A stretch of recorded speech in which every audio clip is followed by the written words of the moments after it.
Well, when I initially heard this, I thought, as we've had previous times before, howling into the void on the White Cliffs of Dover, tough talk.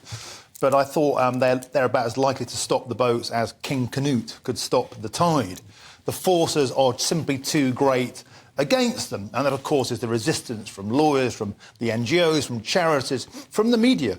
However, I'm going to give them the benefit of the doubt this time and say they're definitely making some of the right noises. And the key detail is they've defined what is illegal. Because until now, everyone's gone, you can't enter Britain illegally. But this key piece of legislation will say, if you abandon your documents and if you arrive on our shores without legal documentation, you are illegal. And at that point, you forfeit all of your rights to even claiming asylum. Now, where they are sent to, bear in mind we haven't sent a single person to Rwanda.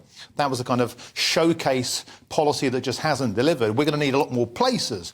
Airfields have been mentioned. Now, when that was proposed in Linton-on-Ouse, I went to Linton-on-Ouse and spoke to locals who were absolutely appalled about the idea of thousands of young men wandering around the streets of a tiny village. But if they are more like containment centres where people can be quickly processed and then sent away, and we have territories overseas, we have the Falklands Islands, we have the Ascension Islands, we do have sovereign territories that could also work. It would be a lot cheaper in the long run to go down this route. Now, another key thing about this is I think it's very cleverly going to force the ferret down the rabbit hole of what the Labour Party actually think about this. Because they've been sitting on the fence, just like with Brexit, and I think it's going to make the next election a case, if you want to stop the boats, you vote Tory, and force the Labour Party to admit they are a party of open borders. Indeed. James, your thoughts?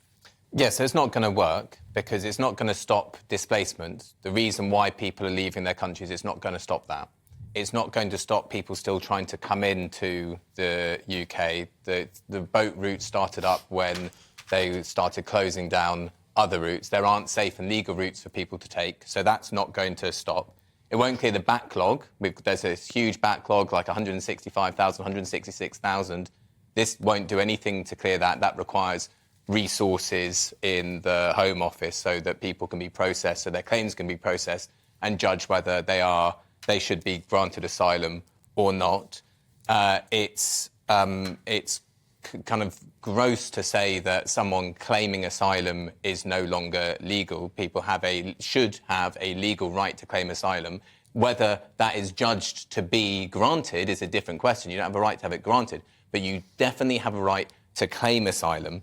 And I think, Michelle, what you said at the beginning about whether it's a distraction and whether it's going to be used politically, that's exactly what this is. This is a problem that is basically created by the government. They created the backlog through cuts and through poor resourcing. We've had larger numbers coming in the past beforehand, and we didn't have such big resources. We have more asylum claimees and more asylum acceptances in this century than we have right now.